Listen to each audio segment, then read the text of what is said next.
Selamat datang di channel Cerita Cinta, channelnya Cerita Cinta Romantis. Sebelum lanjut, mohon dukungannya dengan like dan subscribe dulu. Ternyata aku anak orang kaya. Bagian 71. Kalau begitu perbuatannya salah total. Kalau udah tau ada tunangan, kenapa menjalin hubungan asmara sama gadis lain? Mukanya laki itu brengsek banget. Kalau aku tahu siapa, aku pasti akan kasih laki brengsek seperti itu pelajaran. Jocelyn tampak sangat membenci perilaku seperti itu, dan tiket konser di tangannya juga dirembas kuat olehnya. Hati Erwin terasa dingin. Dia tidak menyangka Jocelyn akan begitu menentang pembatalan pernikahan. Untungnya dia tidak langsung bilang dengan jujur. Kalau tidak, masalah pasti akan membesar. Aku cuma iseng aja kok. Jangan anggap serius, aku bakal coba bujuk temanku untuk membatalkan pernikahannya nanti. Erwin menelan seteguk air liur dan tersenyum canggung. Berusaha menutupi masalahnya dan menghela nafas karena hanya bisa menunda lagi. Karena Jocelyn hanya tersisa beberapa hari lagi di kota Bandung, Erwin awalnya ingin mengajaknya keluar untuk bersenang-senang. Tapi seorang tamu tak diundang tiba-tiba mengganggu mereka. Dan bel pintu di villa pun berbunyi.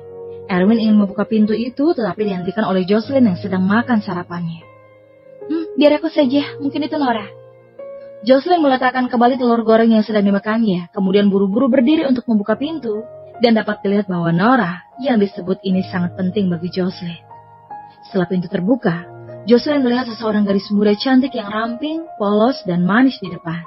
Dengan kain hitam yang menutupi bahu, poni yang menambahkan sentuhan imut, serta aksesoris pita bersimpul kupu-kupu di atas rambutnya. Wajahnya yang polos dan manis memberikan kesan cinta pertama sewaktu SMA kepada orang-orang.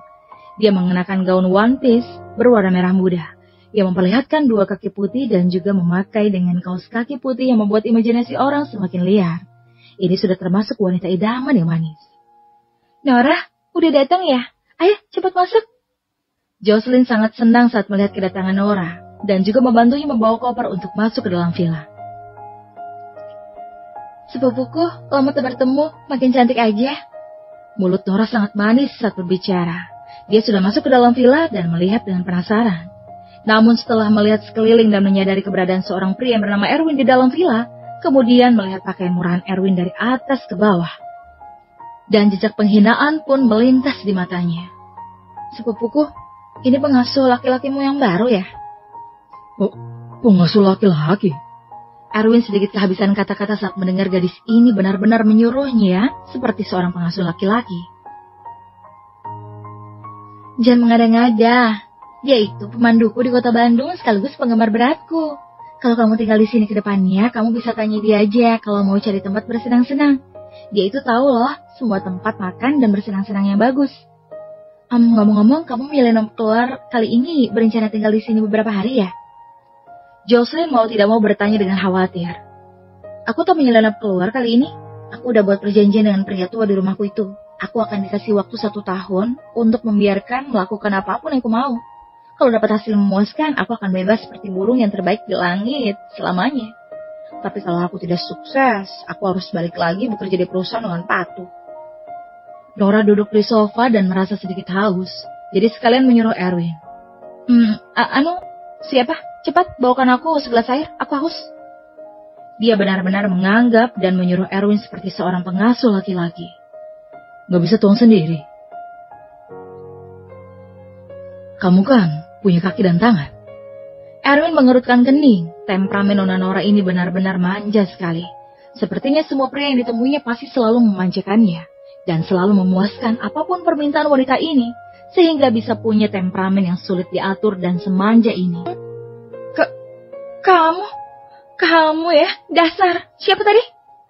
Nora sedikit marah. Pria ini ternyata tidak terpengaruh dengan penampilan manisnya. Biasanya pria-pria di luar sana selalu menanggapinya dengan ramah.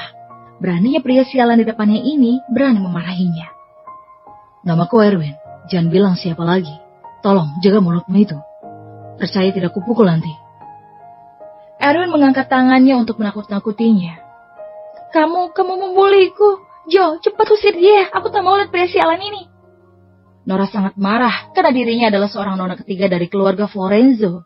Tapi malah dibuli oleh seorang pria berpakaian murahan seperti itu. Mana mungkin dia bisa menahan itu. Udah, jangan membuat masalah lagi. Jocelyn buru-buru menuangkan segelas air untuk Nora, menghiburnya, kemudian mengalihkan topik pembicaraan. Ngomong-ngomong, apa yang kamu mau lakukan kali ini? Perlu bantuanku? Aku mau jadi bintang besar sepertimu, jadi begitu pulang nanti pria tua itu tidak akan mengurusku lagi. Nora melirik Erwin dengan marah, lalu berbalik untuk melihat Jocelyn. Saat berbicara, matanya juga terlihat sangat berharap. Kamu mau jadi bintang? Kamu bisa nyanyi atau akting? Jocelyn merasa pusing karena gadis ini tidak punya tujuan yang tetap dan selalu berubah-ubah. Nora menggelengkan kepala yang berarti tidak pandai kedua-duanya, tetapi dia segera berkata lagi. Aku gak bisa nyanyi dan akting, tapi aku bisa ikut acara. Bukannya kamu ikut musim kedua Wildness Live kali ini? Setelah beritanya rilis, topik tentangmu menduduki peringkat pertama di sosial media. Aku yakin setelah acaranya disiarkan, peringkatnya pasti bakal meroket. Berbicara tentang ini, Nora tiba-tiba bersikap kasihan dan memohon pada Jocelyn. Jo, bantu kasih tahu produser programnya biar aku bisa ikut musim terbaru Wildness Live dong. Mendengar ini, Jocelyn tanpa sadar membuka mulutnya dengan terkejut. Sepertinya gadis ini sudah melihat berita musim terbaru Wildness Live menjadi topik hangat. Jadi sengaja datang ke sini untuk menumpang acara Wildness Live untuk menjadi terkenal dalam sekejap. Kalau kamu mau ikut musim terbaru Wildness Live, kamu salah orang. Orang yang harus kamu mohon itu dia. Jocelyn menunjuk Erwin dengan jarinya. Pandangan Nora mengikuti arah jari Jocelyn yang tertuju pada Erwin yang memakai pakaian murah. Dia membuka mulutnya dan bertanya dengan tidak percaya. Apa hubungannya aku yang mau ikut Wildness Live dengan pria itu? Dia itu tidak punya latar belakang apapun. Apa yang bisa kuharapkan darinya? Kalau gitu kamu salah besar. Dia itu produser Wildness Live sekaligus manajer departemen produksi PJ Entertainment. Mohon lebih teliti ya lain kali, kata Jocelyn sambil menggelengkan kepalanya tanpa sadar. Dia itu produser Wildness Live. Nora tercengang. Dia baru saja marah-marah pada pria itu, memperlakukannya seperti pengasuh dan menyuruhnya menuangkan air, dan sekarang harus bagaimana? Baru keluar rumah sehari, apa dia harus balik lagi? Kalau begitu, bukannya dia akan ditertawakan oleh pria tua di rumah dan para kakak-kakaknya. Nora menggertakkan giginya. Demi impian menjadi bintang besar, dia sudah tak peduli lagi. Jadi dia datang ke hadapan Erwin untuk meminta maaf dengan lembut. Erwin, maaf ya tentang yang barusan. Tolong jangan masukin ke hati. Jocelyn tercengang oleh permintaan maaf Nora. Gadis ini bisa minta maaf sama orang lain juga ternyata. Aku haus. Tuangkan aku segelas air. Sudut mulut Erwin berangkat. Cuma seorang gadis tapi berani melawannya tadi. Lihat saja bagaimana dia memberinya sedikit pelajaran. Nora menggertakkan gigi putih kecilnya, menatap Erwin dengan marah dan dengan enggan menuangkan air untuknya. Melihat ini, Jocelyn tidak bisa menahan tawa. Penyihir kecil ini akhirnya bertemu dengan orang yang bisa membuatnya patuh. Jocelyn masih sangat senang melihat ini. Nora lahir di keluarga kaya sekaligus merupakan putri bungsu. Jadi sangat dimanjakan. Ada orang yang bisa mengurusinya juga bukan suatu hal yang buruk, daripada kedepannya membuat masalah yang besar. Setelah aku pergi beberapa hari lagi, aku serahkan villa ini pada kalian berdua. Jocelyn berkata kepada Nora setelah memikirkannya. Kak, aku baru datang kenapa kamu udah mau pergi? Ditambah membiarkan aku tinggal bersamanya di sini. Gak kebayang kehidupanku ke depannya nanti. Kata Nora dengan sedih. Aku lagi cari kesempatan buat kamu tahu. Bujuklah Erwin. Jangankan Wildness Live, mungkin dia akan mengontrakkanmu jadi artis di perusahaan mereka. Hanya dengan begitu kamu bisa punya kesempatan buat jadi bintang. Jocelyn menarik Nora ke samping dan berbisik. Serius, dia bisa mengontrak artis? Nora tidak begitu percaya kalau pria miskin seperti itu punya kemampuan di perusahaan untuk mengontrak artis. Percayalah padaku, bergaulah dengan baik dengannya. Jocelyn membujuk dengan sabar. Oke. Nora dengan enggan setuju sebenarnya, tetapi dia masih enggan menerima Erwin di dalam hati. Tapi karena ingin menjadi bintang besar, dia terpaksa berkompromi. 2 hari kemudian di Bandara Kota Bandung, Erwin mengucapkan selamat tinggal kepada Jocelyn dan Ameta. Dan mereka akan pergi ke kota Surabaya untuk mempersiapkan konser berikutnya. Sebelum berpisah, Jocelyn memanggil Erwin ke samping dan berkata dengan sungguh-sungguh. Erwin, aku serahkan Nora padamu ya. Aku yakin kamu pasti bisa membuat penyihir kecil itu jadi lebih berkarakter. Setelah 2 hari pengamatan singkat, Jocelyn menyadari hanya Erwin yang bisa membuat penyihir kecil yang manja itu patuh. Dan Erwin juga tampaknya tidak tertarik dengan penampilan manis Nora, yang membuat Jocelyn bisa lebih lega menyerahkan Nora untuk diurus oleh Erwin. Jangan khawatir, aku akan membuatnya lebih berkarakter nanti. Erwin menghela nafas, dia juga sakit kepala dengan penyihir kecil ini selama 2 hari, tapi dia masih mengangguk setuju. Kalau gitu aku berangkat ya. Ingat, 3 bulan lagi datang nonton konserku di kota Surabaya. Kalau kamu buat Nora jadi lebih baik, bakal aku undang buat nyanyi bareng aku nanti. Jocelyn berkata dengan senyum lembutnya. Aku juga menantikan bisa nyanyi bareng kamu. Erwin berkata sambil tersenyum. Meskipun dia tidak terlalu pandai menyanyikan lagu-lagu Jocelyn, tapi merupakan suatu hal yang bagus juga jika bisa bernyanyi bersama Jocelyn di panggung yang sama. Selain itu, kalau butuh aku buat ikut Wellness Live musim kedua yang episode keduanya, kamu bisa hubungi aku, dan aku bakal atur waktu nanti. Jocelyn masih mengingat hal itu. Bagaimanapun juga, kontrak musim kedua sudah ditandatangani yang total berisi 8 episode. Oke, akan aku kasih tahu sebelum syutingnya dimulai. Erwin mengangguk. Respon netizen dan publik di sosial media terhadap keikutsertaan Jocelyn dalam Wellness Live sangat antusias. Jadi Erwin juga ingin memanfaatkan kesempatan viral ini untuk meningkatkan peringkat acara ini ke peringkat pertama. Kalau memungkinkan, bisa bantu atur agar Nora ikut gabung di episode kedua Wellness Live nanti. Jocelyn dengan jarangnya memohon pada Erwin. Tentu, kamu boleh minta permintaan apapun sama aku. Investasikan uang juga boleh. Erwin tersenyum. Sepertinya Jocelyn dan Nora ini punya hubungan yang sangat baik. Kalau tidak, Jocelyn tidak mungkin akan memohon padanya. Tetapi Erwin masih berkata dengan sopan. Tergantung perubahannya nanti. Jocelyn mengangguk. Kilasan rasa terima kasih melintas di mata indahnya. Kemudian dia meninggalkan Erwin sambil melambaikan tangannya. Penerbangan akan segera berangkat. Erwin masih menyaksikan punggung Jocelyn yang perlahan menghilang dari pandangannya dengan penuh emosional. Setelah bergaul selama 1 bulan, dia masih belum beritahu identitas aslinya pada Jocelyn. Erwin, sepupuku udah pergi jauh, masih lihat apa? Nora berkata sedikit nada bercanda saat melihat tatapan Erwin yang terus memandang punggung Jocelyn. Pulang, nanti ingat, bersihkan kamar dulu. Untuk kedepannya, selain masak, kamu yang urus pekerjaan rumah lainnya. Erwin menoleh dan berkata kepadanya sambil tersenyum. Kenapa harus aku yang urus pekerjaan rumah, dan kamu hanya masak? Nora sangat marah, dia dulu tidak diizinkan melakukan pekerjaan rumah di rumahnya. Tetapi sekarang begitu keluar rumah, dia malah disuruh-suruh. Mana mungkin dia bisa melakukan pekerjaan berat seperti itu? Kalau tak mau, pergi saja. Dan jangan harap bisa jadi bintang besar. Erwin berjalan lurus ke depan tanpa memandangnya. Kamu membuliku? Nora menghentakkan kakinya dengan marah.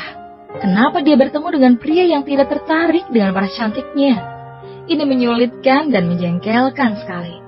Tapi pria itu adalah produser Wellness Live, dan dia terpaksa harus memohon padanya kalau mau ikut. Nora merasa bahwa dirinya serasa bertemu dengan musuh bebuyutan dalam hidupnya. Setelah kembali ke area Villa Fancy Garden, Erwin duduk dengan nyaman di sofa dan mulai suruh-suruh. Bawakan aku apa? Tidak ada apel, jawab Nora dengan cemberut, marah sekaligus tidak puas. Kalau udah habis ya beli di luar lah, pergi dan balik cepatnya. Erwin berkata sambil tersenyum. Kenapa harus aku? Kalau mau makan ya beli aja sendiri. Musim kedua Wellness Live bakal mulai syuting sebulan lagi loh. Begitu Erwin belum menyelesaikan berbicara, Nora langsung menjawab. Iya, aku belikan, tunggu sebentar. Setelah mengatakan itu, Nora langsung lari keluar seperti embusan angin saja. Melihat Nora yang pergi membeli apel, Erwin tersenyum sedikit. Karena proses pelatihan baru saja dimulai, dan saat memikirkan itu, ponsel Erwin tiba-tiba berdering. Yang menelpon adalah Lina, yang sudah lama tidak dilihatnya. Dan Erwin dengan cepat mengangkat telepon itu. Erwin, City Mansion bakal adakan resepsi untuk para generasi muda besok. Aku kebetulan punya 2 undangan, kamu mau ikut? Kudengar tahun ini ada kompetisi untuk memilih 10 orang generasi muda terbaik di kota ini. Lina di sisi lain sedikit menantikannya, karena yang pertama dia sudah tidak melihat Erwin selama 1 bulan, jadi sangat merindukannya, dan mau mencari kesempatan untuk bertemu dengannya.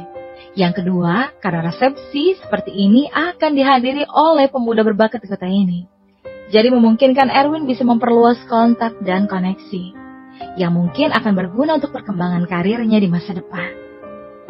Oke, kebetulan bisa bersamamu. Erwin setuju tanpa ragu. Dia tidak terlalu tertarik dengan resepsi ini, tetapi dia sudah tidak bersama Lina selama 1 bulan. Sejujurnya dia sedikit merasa bersalah, jadi mau memanfaatkan kesempatan ini untuk menemaninya lebih lama. Kalau gitu aku akan tunggu kamu di rumah ya besok. Lina tidak bisa menahan kegembiraan begitu Erwin setuju. Setelah menutup telepon, Erwin berpikir sejenak, kemudian menghubungi Anita, karena kalau ingin menghadiri resepsi generasi muda seperti itu, setidaknya dia harus tahu lebih dalam dulu. Namun hasil penyelidikan ini sangat di luar dugaannya. Ternyata resepsi ini bukanlah resepsi biasa. Pengurus Kota Bandung, yaitu Vanessa Walker, biasanya akan mengadakan pertemuan para generasi muda setiap tahunnya. Tujuannya tentu saja untuk mencari anak muda berpotensi dan berbakat yang akan berguna. Dia juga akan memilih 10 anak pemuda yang diberinya gelar nanti 10 pemuda terbaik. Tentu saja, anak-anak muda yang diundang ke resepsi ini adalah orang kaya. Mereka semua adalah orang kaya di kota Bandung atau kota-kota sekitarnya. Alasan para orang tua membiarkan anak-anak mereka berpartisipasi dalam resepsi ini, selain mencoba keberuntungan agar terpilih menjadi 10 anak muda terbaik, sebagian besar adalah untuk memperluas pergaulan dan koneksi resepsi ini. Pada dasarnya adalah resepsi masyarakat kelas atas. Yang bedanya, cuma targetnya adalah anak muda. Pagi-pagi sekali Erwin sudah pergi ke rumah Lina. Dan saat ini Lina sedang berdandan. Begitu juga Lukas melihat kedatangan Erwin, dia buru-buru meletakkan sarapan roti yang di tangan dan mendekat untuk menyambut dengan senyuman. Erwin sudah datang ya? Lina lagi dandan di atas. Kupanggil sebentar ya? Enggak apa-apa, masih pagi juga kok. Aku tunggu aja, enggak apa-apa. Erwin melihat sekeliling, tetapi tidak melihat adanya sosok Ibu Lina, dan ia bertanya, "Kemana Tante?" "Baru-baru ini proyek real estate West Garden di barat kota membuatnya sakit kepala. Setiap malam di lokasi konstruksi pasti ada saja yang diam-diam menjual bahan bangunan. Walau sudah berulang kali dilarang, jadi Mary pergi cari departemen terkait tadi buat selesaikan masalah itu." Lukas juga sakit kepala saat membicarakan hal ini. Pencurian kecil semacam ini adalah hal yang paling sulit untuk ditangani. Kalau pelaku ditangkap, paling cuma akan ditahan beberapa hari. Tapi kalau dia tidak ditangkap, setiap malam akan kehilangan sejumlah bahan bangunan. Di West Garden sana tak ada petugas malam. Erwin mengerutkan keningnya. Bahan bangunan dicuri dari lokasi konstruksi bukan hal baru juga. Tetapi Erwin merasa menugaskan beberapa orang sebagai petugas malam seharusnya sudah cukup untuk menyelesaikan masalah tersebut. Ada petugas malam juga belum cukup. Terkadang pelaku itu bergerak secara berkelompok dan sangat kompak. Pihak West Garden juga lagi sakit kepala sekarang. Para pelaku ini sangat licik, selalu mencuri bahan di tempat yang berbeda-beda. Karena lokasi lahan konstruksi sangat besar, jadi tidak mudah untuk mencarinya juga. Erwin mengangguk. Merasa bahwa para pelaku ini seperti sengaja menghambat kemajuan proyek ini secara terorganisir, terutama di bidang bahan bangunan. Erwin menyimpan itu dalam pikirannya secara diam-diam, karena dia harus memastikan masalah ini setelah pulang nanti. Bersama